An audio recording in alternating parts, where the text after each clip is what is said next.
नमस्कार विद्यार्थी मित्रांनो, आज आपण खालील दिलेल्या ज्या तुल्य प्रतिमा देखावरून तृतीय काटकोन प्रक्षेपण पद्धतीने खालील लंबजन्य प्रक्षेपण दाखवायचे। ही जी डायग्राम आहे आपण ह्या डायग्रामचा आपण बघणार आहे। आता एक्स दिशेने हा फ्रंट व्ह्यू आहे, वाय दिशेने हा टॉप व्ह्यू आहे वरचा, आणि इकडून झेड दिशेने आपल्याला बाजूचा देखावा दाखवायचा आहे। आता ह्या डायग्राम आपल्याला काढायची आहे, इथे आपण बघू। आता इथे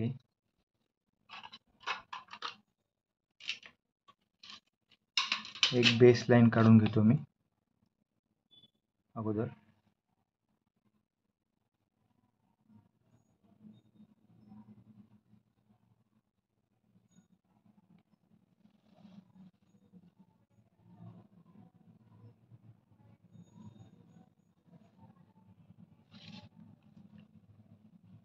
त्यानंतर इथे एक मार्किंग करून घेऊ, तो आपला ओरिजिन पॉइंट। त्यानंतर इथे आपण 30 अंशाचा कोन काढून घेऊ दोन्ही बाजूला। इकडे 30 आणि ह्या बाजूला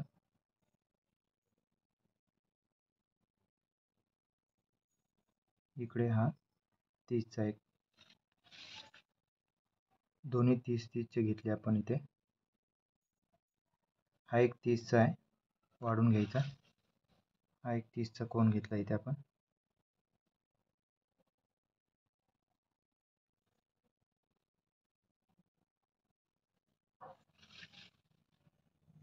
आता इथे दाखवल्याप्रमाणे हे बघा, हे अंतर 120 आहे, 75 आहे आणि उंची 90 आहे।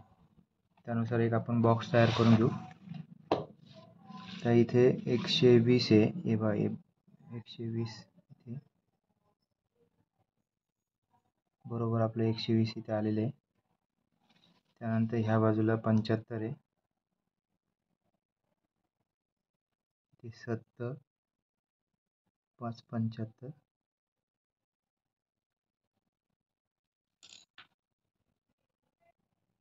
काटकोन काढून घेऊ इथे आता 90 अंशाचा। तिथे आता आपल्याला 90 घ्यायचे आहे, उभं अंतर 90 आहे आपलं।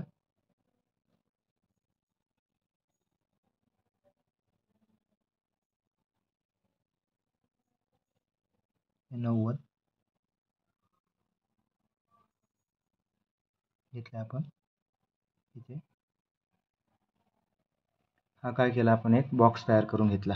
हे 120 आहे, हे 75 आहे, हे 90 आहे, बॉक्स तयार करून घेतला। आता पुढे काय करायचं आहे आपल्याला, तर इथे दाखवल्याप्रमाणे इथे हे अंतर आता हे 75 आहे आणि आपली रेडियस ही 60 आहे।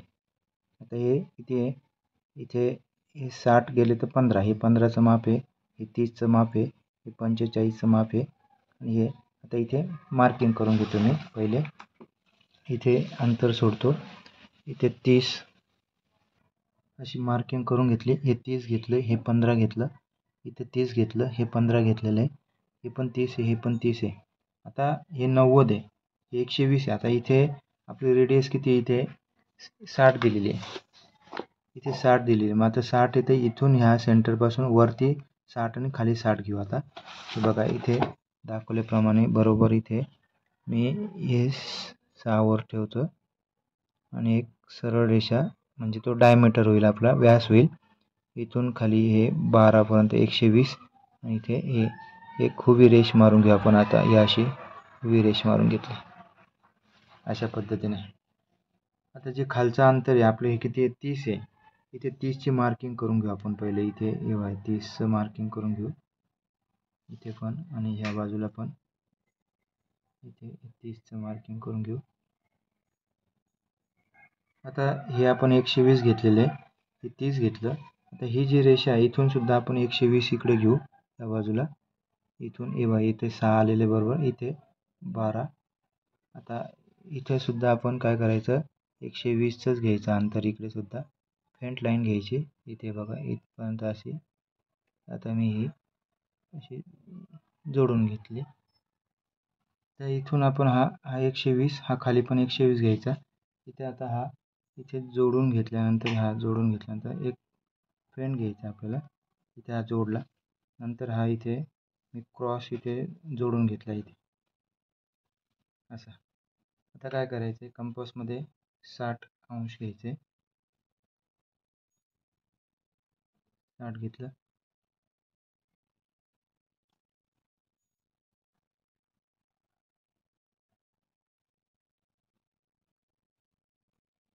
इथे कंपास ठेवायचा.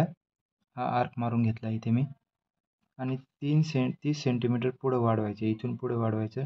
इथं कंपास ठेवायचा आणि इथे एक इथून असा हा हा आर्क मारून घ्यायचा. आता हे ह्या बाजूचं आपलं झालेलं आहे. म्हणजे या पद्धतीने ह्या बाजूचं आपलं झालेलं आहे. आता इकडच्या बाजूचं आपल्याला काढायचं आहे. तर इथे डायग्रामला काय करायचं आहे, आता बघा. आता इथून आपण हा सेंटर पॉईंट इथून 120 घ्यायचा अंतर इकडे पुढे वाढवायचं. इथे 120 अंतर घ्यायचं. तर आपलं काय झालं इथे, आता रेडियस 60 घ्यायचं आणि इथे ठेवून इथे आर्क मारायचा. आता या पद्धतीने हा आर्क आला आपला. आता काय करायचे, पुढे इथून 30 सेंटीमीटर पुढे सरकवायचे. म्हणजे हे 30 आहे ना, म्हणून इथे 30 घ्यायचं पुढे आणि तिथंच 60 मेजर घेऊन परत आर्क मारायचा इथे. तेव्हा इथे आला आहे हा असा आर्क आला. हलक्या हाताने घ्यायचा. आता बाकीचं आपल्याला सगळं खोडून टाकायचं आहे. इथून हे 45 घेऊ आपण. आता हे 45 इथपर्यंत.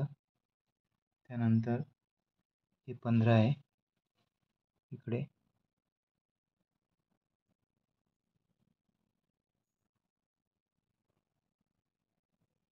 हे 15.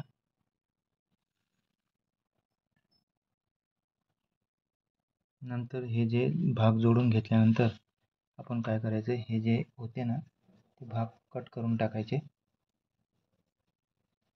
हलक्या हाताने केलेले असतात आपण. त्यानंतर इथे हा राहिलेला हा जोडून घ्यायचा.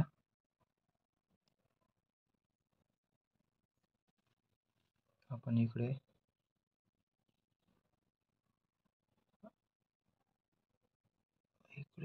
असा जोडून घेतला. हा जो मधला आहे इथे कट करून घ्यायचे. अशा पद्धतीने आपले डायग्राम तयार होते. इथे हा 30 अंशाचा कोन आहे. आपण 30 अंशाचा कोन आहे. हे इथून आपलं मेजरमेंट हे किती आहे, 120 आहे. 120 आहे. इकडे 75 आहे.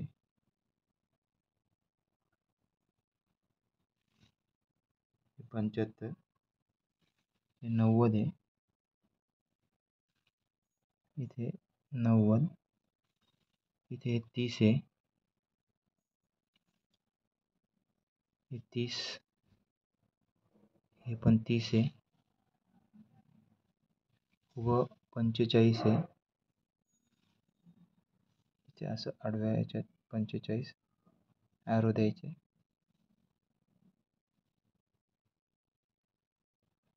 नंतरचं प्रोजेक्शनचं काम करून घ्यायचं बारकाईने. हे 15 आहे. अशा पद्धतीने आपली ही डायग्राम तयार होते. या डायग्रामचं प्रॅक्टिस करा.